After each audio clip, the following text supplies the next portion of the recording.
This week's events have brought into attention certain minor and basic things of our lives, like the role of Aadhar card or what is Election Commission of India really about, and all of that. We will be covering all of this and certain other things on today's episode of Sunday Saga. Right, Hazel? Dare I say that I'm highly offended by the video in the background? What is this supposed to mean, eh? Sorry, but let's get right into the episode. Ooh.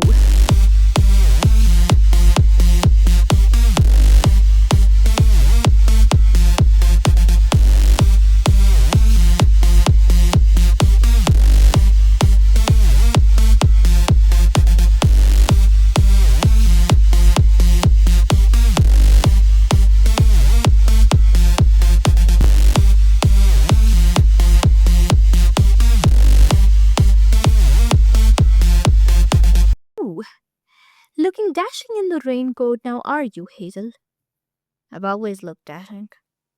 I've been closely following a recent development in India's atomic energy sector. Okay, that's highly concerning given your certain not so moral tendencies. Well, recently the AERB, that is the Atomic Energy Regulatory Board, has granted two indigenously developed 700 megawatts electrical pressurized heavy water reactors a operation license. They are in Kakrapar Atomic Power Station in Gujarat. Ooh, I see. I'm hoping that you're not planning some sort of plant of your own, but just to let you know, AERB is India's regulatory body when it comes to nuclear and radiation safety.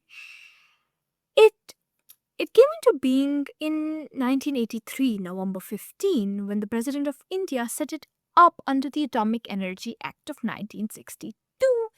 Its purpose was to carry out certain regulatory and safety functions under the very act. It ensures the use of ionizing radiation and nuclear energy does not pose risk to health of people or the environment. They have the authority to administer certain provisions of the Factories Act in 1942 or the industrial safety for the units of the Department of Atomic Energy as per the regulations of the Atomic Energy Act 1962. Their headquarters are situated in Mumbai. AERB's license, it is mandatory certification because it ensures that activities that involve the use of ionizing radiation and nuclear energy actually adhere to safety standards and minimize risk in public health and the environment. So, Hazel, what have you learned after following this event? That I need my own separate country called Hazelland. Okay. And I will be the sole ruler there.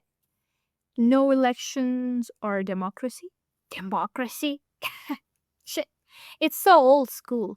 Do you not know that one rules them all is the new trend now?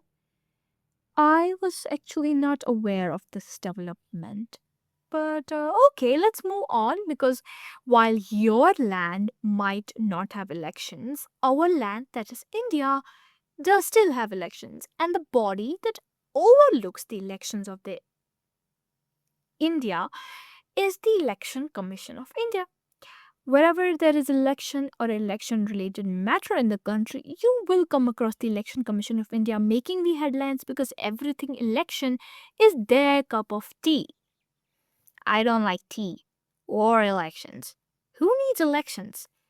Everyone. How about you give our audience an insight in the Election Commission of India? Ugh, fine. Election Commission of India. It was established under Article 324 of the Indian Constitution. Know your Constitution, people.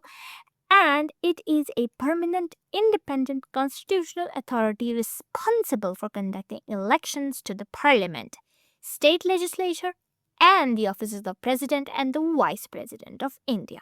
If I ever become the President of India, which I shall, I will have my elections done by the ECI. Well, initially, the commission had only one member, that is the Chief Election Commissioner. But after 1989, when the voting age was reduced from 21 to 18, two additional election commissioners were appointed. All of them have a term of 6 years and retire at 65. From the delimitation of electoral constituencies, voter registration, updating electoral rolls, and scheduling of election days, ensuring adherence to the moral code of conduct during elections, all of this is overseen by the ECI. The CEC, that is the Chief Election Commissioner, cannot be removed unless there is a special majority in the both houses of parliament, just like the Supreme Court judge. Oh, now you see why ECI is important. I could bypass them using my claws. Oh, I will not attempt at sanitizing you. Let your villain self be as it is. Speak for yourself. Okay, let's talk about something else. Anything seems to make your mind go crazy. Recently, India announced plans to develop rare earth magnets domestically. The government even allocated about 1,345 crore rupees towards this very step. Aha. Now we are talking business. Really? What cunning idea are you having now? Nothing. I won't say it. Do us the service. Anyways, rare earth elements. These are group of 70 chemically similar metallic elements like the scandium, yttrium, lanthanum, and some 15 lanthanide elements that have atomic number from 57 to 71. They are known for their unique magnetic, luminescent, and electrochemical properties, along with the fact that they have high melting and boiling points, as well as many of them are dense. Well, the thing is, rare earth elements aren't actually rare. They were called so because when they were discovered, they were discovered as part of complex oxides. And these complex oxides seem to be scarce. These complex oxides were called earths, and because of their scarcity, the elements found in these were also thought to be rare. In reality, these rare elements are actually quite abundant.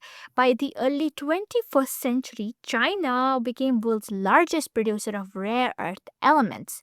Countries like Australia, Brazil, India, Kazakhstan, Malaysia, Russia, South Africa, and US also extract and refine a good amount of these materials. It is impossible to avoid a piece of modern technology that does not contain any of these metals. A product as simple as a lighter flint actually contains rare earth elements. Wow, not rare, but definitely very crucial. Moving on, technology has an impact on our lives in some way or the other. I mean, you guys are watching to this video on a certain part of technology, laptop, TV, phone, anything. There is there is just no part of life that is not impacted due to technology, and warfare is one such place. In recent time, drones have made it to the front of the warfare scene, and very well so. Recently, the government of India accelerated their procurement of 87 medium altitude long endurance or MALE drones from local manufacturers. Since Hazel seems to be an expert in warfare, why doesn't he tell us a bit about MALE? I myself am male. I am not talking I am talking about male drones. They are male. What else am I supposed to say? Hazel, I went MALE drones. Oh, that. Well, these are specific class of drones designed to operate in altitudes up to 35,000 feet, and even sometimes more than that, and for durations of over 30 hours. They are capable of real time intelligence, surveillance, and can operate in diverse terrains and weather conditions. Some examples of male drones are Chengdu Winglong 3 of China, CAIG Winglong 1 of China, DRDO Archer NG of India, or DRDO Rustom of India, and Shahed 129 of Iran. Very knowledgeable you are in these stuff, and I can guess why. That is a lot of technology and warfare and all this stuff, and you're really an expert about it. But moving on from all this high cost stuff to something more personal, perhaps, something we all use and have gotten used to, at least if you live in India. This very small rectangular piece in your pocket called the Aadhar. What happened, Hazel? I don't have one. Oh, I'm sorry, but you're a cat. You don't need one. It's okay. Let's move on. Let's try and understand what Aadhar is. It's actually a 12-digit identification number that is issued by the Unique Identification Authority, or UIDA, of India to every individual resident of India. It is a proof of identity.